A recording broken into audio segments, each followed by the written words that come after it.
사실 오늘 본문의 이스라엘의 모습도 똑같은 패턴으로 무너지는데요.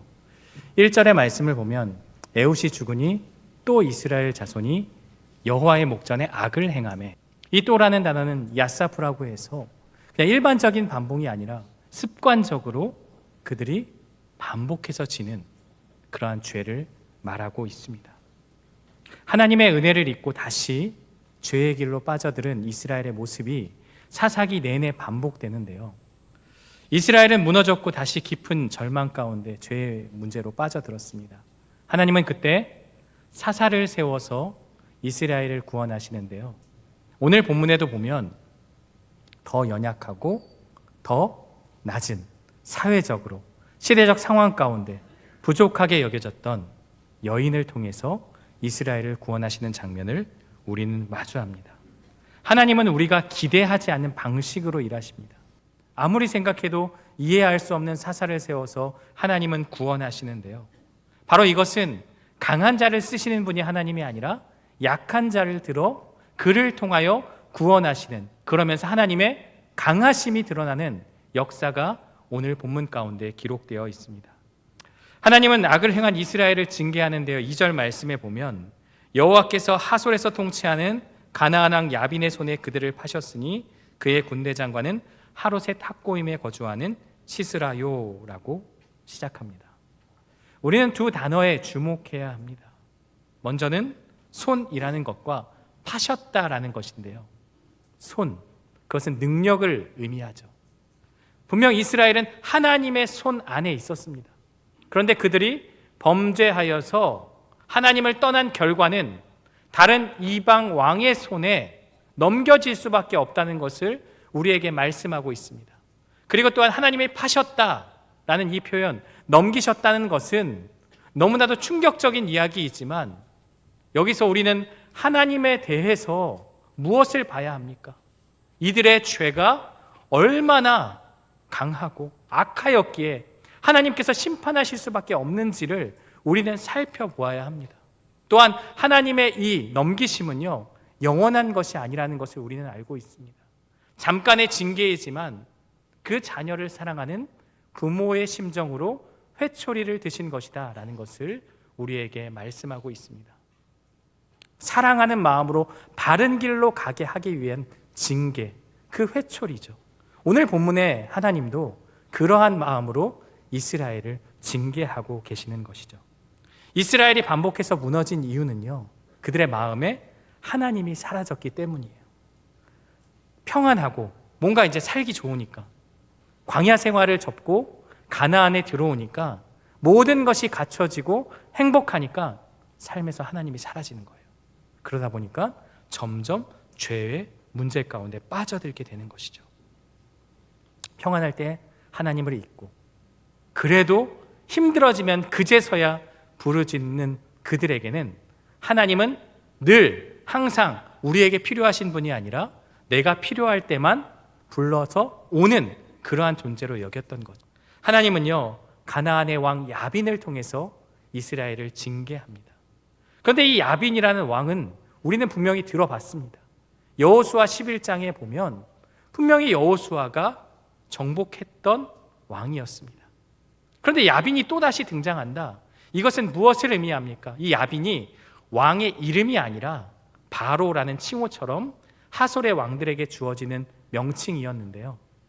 문제는 이들이 남겨두었기 때문에, 남겨둔 것으로 인해서 가시와 올무로 다시 이스라엘을 공격하는, 이스라엘에 해를 끼치는 그러한 존재로서 남겨둔 결과가 주어졌던 것이죠. 결국 진멸하라는 그 말씀에 순종하지 않은 결과가 계속해서 사사시대 가운데 이루어지는데요. 이 야빈은 철병거 900대를 가졌습니다. 어마어마하죠. 당시에 어떤 그런 전력으로 보면 이스라엘은 게임이 될 수 없는 상황 가운데 놓였습니다. 그래서 이스라엘은 절망 가운데, 그 압제 가운데서 20년이라는 시간 동안 아무것도 할 수가 없었던 것인데요. 3절의 말씀을 보면 이들이 이스라엘을 심히 학대했다라고 표현하고 있습니다. 심히 학대하였다.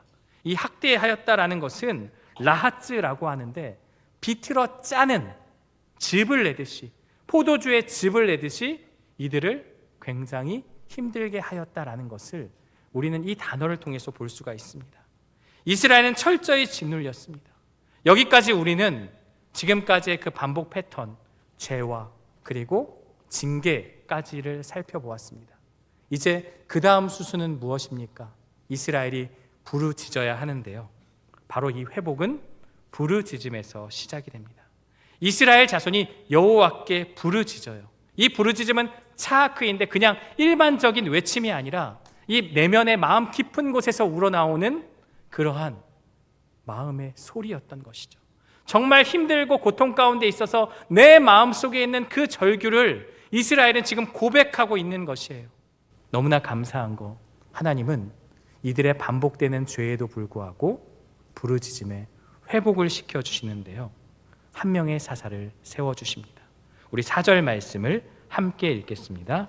그때 랍비도세 아내 여선지자 드보라가 내 사사가 되었는데, 오늘 본문은 그때라고 시작하지만 사실 원문으로 보면 여자라는 말이 가장 먼저 등장합니다. 그렇다면 앞에 등장한다는 것은 강조하는 것이죠. 단순히 남성뿐만이 아니라 그 누구도 이 가나안의 압제 가운데서 당당하게 맞서 싸울 용사가 없었다는 것이 시대적인 상황이었습니다. 그러한 형편 가운데 하나님은 여자이지만 믿음의 사람 드보라를 세웠던 것이죠. 여성은 자신의 이름이 단독으로 쓰이지 않았고요, 누구의 아내라고 쓰였어요. 오늘 본문에도 랍비돗의 아내라고 소개합니다. 그런데 신기한 건 랍비돗이 무엇을 하는 사람인지를 전혀 말하지 않고 있어요. 그것은 드보라를 강조하고 있는 그러한 표현이다라고 볼 수 있어요. 당시 여성은 재산의 일부로 남자에게 종속된 신분이었어요. 오병이어의 그 기적 가운데서도 그 시대까지 와서도 여성은 카운터가 되지 않을 정도로 그렇게 천대받았던 그런 상황 가운데 있었습니다. 하지만 그러한 여성을 사사로 세운 것은 하나님께서 기존의 틀을 바꾸고 약한 자라도 하나님께서 쓰시겠다는 강력한 메시지인데요, 드보라는 예언자로 그리고 공의로 그들을 재판하며 사사의 직분을 감당합니다. 사람들은요, 성별을 아닌 여성이라고 무시하거나 하지 않았고요, 그 권위 앞에 하나님의 권위를 인정한 것인데요, 지금까지 세워진 사사들을, 그 특징들을 쭉 살펴보면 온니엘도 에훗도 삼갈도 전쟁에 능한 자들입니다. 용사였습니다. 그러나 드보라는 용사는 아니었죠. 통치 방식은 지혜였습니다. 지혜로 재판을 했거든요. 그런데 지금 이스라엘은 전쟁을 치를 수밖에 없는 상황에 놓여 있습니다. 그럼 어떻게 해야 되겠습니까? 하나님이 주신 지혜는 전쟁에 능한 군대 장관을 세우는 것이죠. 우리 6절과 7절 말씀을 함께 보겠습니다. 드보라가 사람을 보내어 아비노함의 아들 바락을 납달리 게데스에서 불러다가 그에게 이르되 이스라엘의 하나님 여호와께서 이같이 명령하지 아니하였느냐? 너는 납달리 자손과 스불론 자손 10,000명을 거느리고 다볼산으로 가라. 내가 야빈의 군대 장관 시스라와 그의 병거들과 그의 무리를 기손강으로 이끌어 내게 이르게 하고 그를 내 손에 넘겨주리라 하셨느니라. 드보라는 전쟁을 이끌 사람으로 아비노함의 아들 바락을 택합니다. 그리고 하나님의 명령을 전해요. 납달리 자손, 스불론 자손 10,000명을 모아서 다볼산에서 진영을 꾸려라. 이 7절 말씀을 잘 보면 이끌어내게라는 표현이 있습니다. 그의 무리를 기손강으로 이끌어내게 이르게 하고, 이끌다라는 것은요, 마샤크라고 하는데 잡아당기는 그런 뜻이 있어요. 누군가의 힘에 의해서 그들이 그곳으로 끌려올 것이다. 그 누군가가 누구입니까? 바로 하나님께서 이 전쟁 가운데 개입하실 것이다라는 것을 표현하고 있는 것이죠. 이 전쟁은 드보라만의, 바락만의 전쟁이 아니라 하나님의 전쟁이다라는 것을, 그 주도권을 이 단어 하나로 표현하고 있습니다. 그런데 바락이 머뭇거리고 있어요. 당시 시대적인 상황, 남성들의 모습을 보여주고 있는 것이죠. 여기까지만 보면 우리는 바락이 믿음이 없는 자다라고 오해할 수 있습니다. 저도 한때는 그렇게 말씀을 보았고요. 하지만 사실 드보라와 함께 가자라고 요청하는 것이 잘못된 일인가라는 것에는 우리가 반론을 제기할 수는 없어요.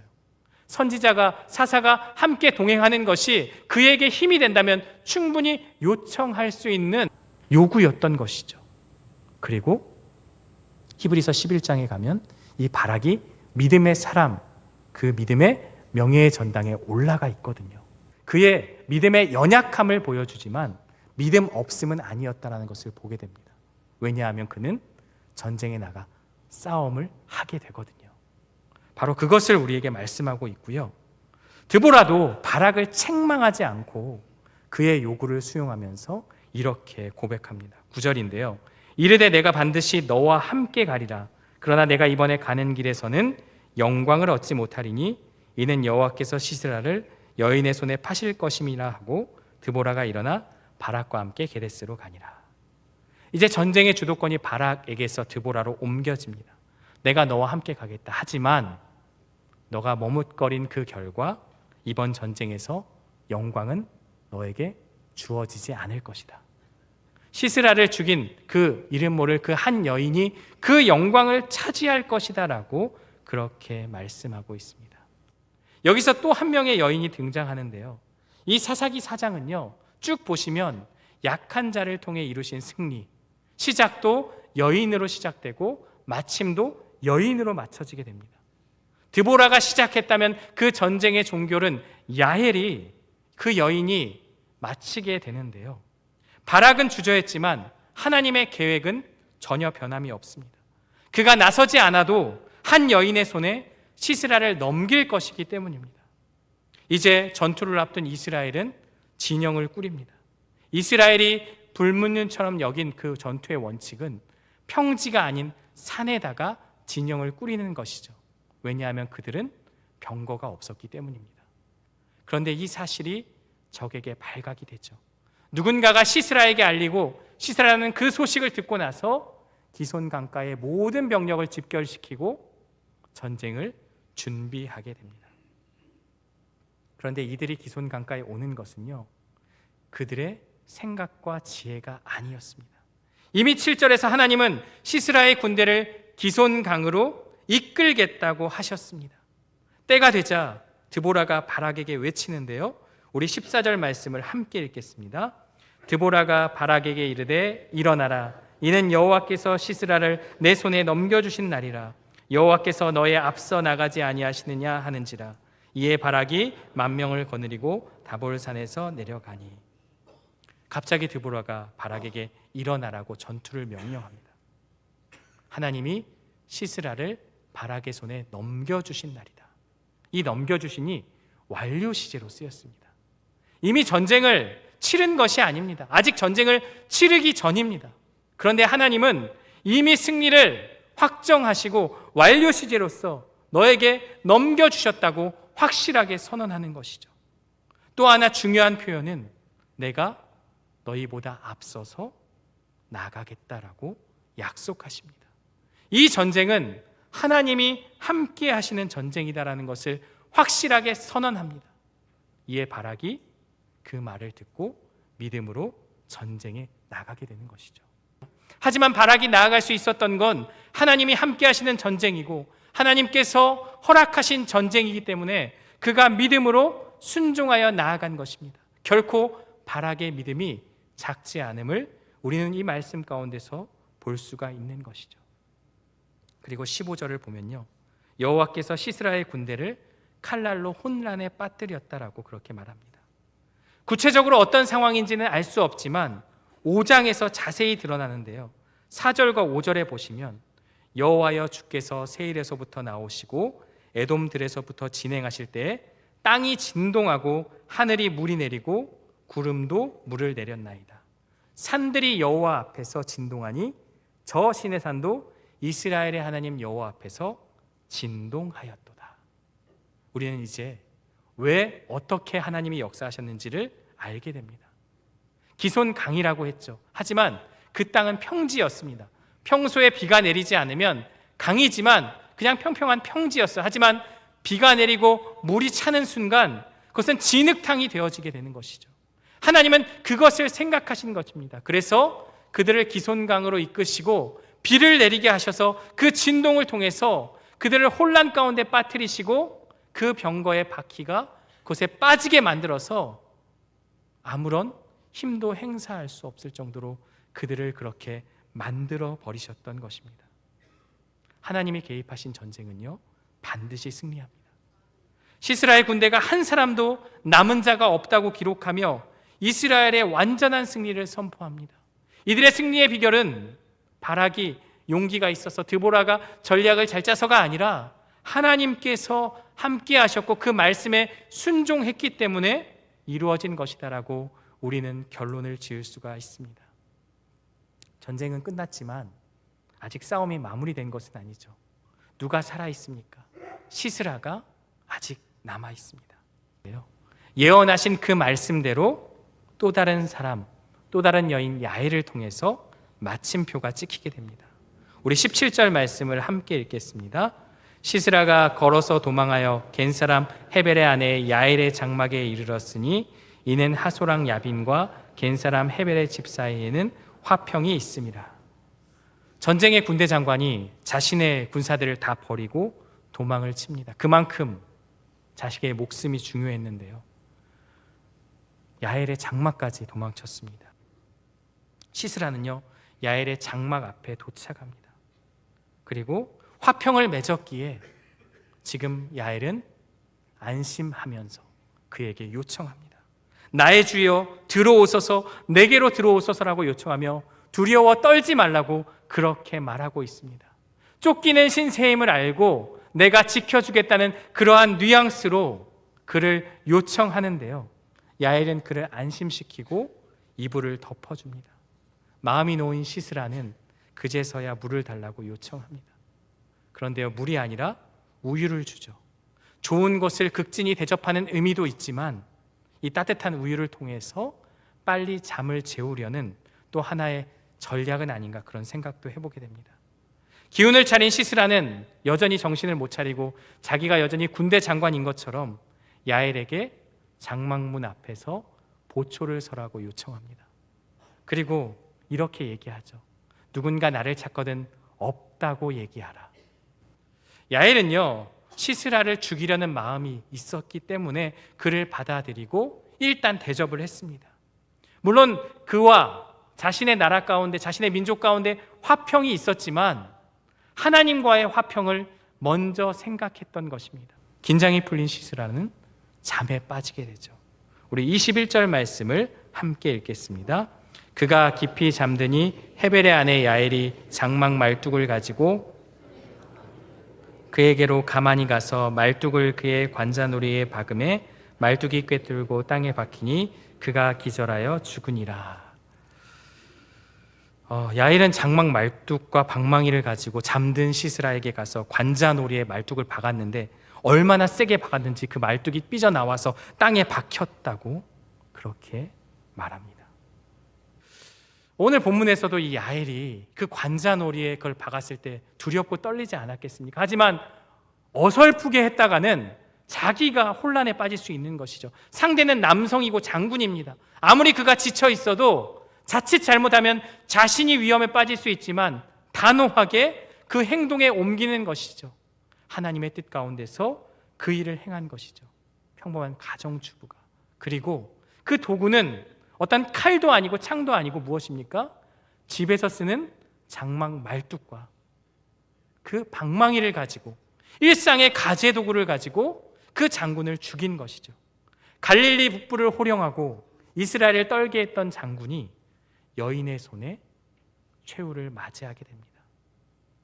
바락이 뒤늦게 시스라를 쫓았지만 예언대로, 하나님의 말씀대로 영광은 야엘에게 주어지게 된 것입니다. 오늘 본문은 결론으로 이렇게 고백합니다. 그 전에 우리가 살펴봐야 될 것은 바로 손이라는 것인데요, 상황이 역전되었음을 알게 됩니다. 4장 2절을 보면 가나안 왕 야빈의 손에 이스라엘을 파셨지만 24절은 이스라엘 자손의 손이 마침내 가나안 왕 야빈을 진멸하였다. 가나안 왕 야빈의 손에 있었던 이스라엘이 오히려 이제는 그 야빈을 진멸하는 그러한 존재로 하나님과 함께 했을 때 쓰임 받았던 것입니다. 전혀 생각하지 못했던 여성사사 드보라를 통해서, 그리고 평범한 여인이었던 야엘을 통해서 하나님은 고통 가운데 있는 이스라엘을 구원합니다. 오늘 본문이 말하는 것은 사사의 이야기가 아닙니다. 소수자를, 연약한 자를 들어서 사용하시는 하나님의 위대하심이 드러나고 있는데요, 이 전쟁은 이렇게 마무리가 되어집니다. 23절과 24절을 우리 함께 읽겠습니다. 이와 같이 이날에 하나님이 가나안 왕 야빈을 이스라엘 자손 앞에 굴복하게 하신지라. 손이 가나안 왕 야빈을 점점 더 눌러서 마침내 가나안 왕 야빈을 진멸하였더라. 이 모든 일이 이와 같이라는 이 단어 하나에, 이와 같이가 무엇을 의미하는 것입니까? 하나님이 예언하신 대로, 하나님이 말씀하신 대로, 하나님이 행하신 대로 그 모든 것이 이루어졌다. 오늘 본문은 예상치 못한 두 여인을 통해 구원의 역사를 이루어 주신 그 장면이 기록되어 있습니다. 드보라는 여성이라는 한계를 넘어 이스라엘을 다스리는 사사로서 쓰임 받습니다. 그녀는 자신의 능력이 아니라 하나님의 말씀에 기초하여서 사사의 역할을 감당했고요, 야엘 역시 평범한 주부 한 사람의 아내였지만 하나님과의 화평을 생각하고 이 전쟁을 종결시키는 자로 쓰임받게 됩니다. 이들의 모습은 우리에게 분명한 메시지를 주는데요, 하나님의 능력은 인간의 연약함 위에서 빛이 난다는 사실입니다. 사람의 눈에는 부족하고 연약해 보이지만 하나님은 그런 자들을 통해 구원의 역사를 이루셨습니다. 자신들의 위치와 상황, 정체성에서 오는 한계를 부끄러워하거나 감추지 않았고, 그러한 여인들을 통해서 하나님은 그 약함을 사용하셔서 강한 자를 무너뜨리고 하나님의 위대하심을 드러내시는 것입니다. 우리도 우리의 약함을 인정하고 하나님을 인정하면 바로 그때 하나님은 우리를 통해 일하신다는 것이 오늘 본문의 결론의 말씀입니다. 오늘 내가 숨기고 있는 약함은 무엇입니까? 혹시 열등감이 있습니까? 실패의 상처가 있습니까? 하나님은 나의 연약함도 사용하시는 분임을 믿으시기 바랍니다. 하나님은요, 준비되면 따라오라, 뭔가 갖춰지면 따라오라고 말씀하지 않습니다. 지금 내가 있는 그 자리에서 나를 따르라고 말씀합니다. 순종하는 순간 그 자리에서 하나님의 구원의 역사는 이루어집니다. 준비된 사람이 쓰임받는 게 아니라 순종하는 사람이 쓰임받는다는 것. 그리고 하나님은 언젠가의 순종이 아니라 지금 바로 그 순종을 원하신다는 것을 우리에게 말씀하고 있습니다. 혹시 이런 생각이 있습니까? 내가 조금 더 강해지면, 내 믿음이 더 견고해지면 그때 나는 하나님의 일을 하겠다라는 그러한 다짐을 하고 있습니까? 하나님은요, 내가 강해질 때 쓰시는 분이 아닙니다. 내 능력으로는 할 수 없다고 느낄 때, 약할 때 강함 되시는 하나님이 나를 사용하시는 분이라는 것을 오늘 본문은 우리에게 말씀하고 있습니다. 나는 할 수 없지만 그러나 하나님은 하실 수 있습니다. 이 고백이 연약함 속에서 하나님의 위대하신 능력을 경험하는 첫 걸음입니다. 사랑하는 성도 여러분, 하나님은 오늘 드보라와 야엘처럼 우리의 연약함을 통해 일하시기를 원하십니다. 중요한 것은 하나님의 부르심에 우리가 어떻게 반응하느냐입니다. 주저하지 말고, 머뭇거리지 말고, 지금 이 자리에 내가 가진 것으로 하나님께 순종하는 믿음의 결단이 우리 안에 있기를 간절히 원합니다. 그리고 그때 하나님은 우리를 통해 놀라운 승리를 이루어 주실 것입니다.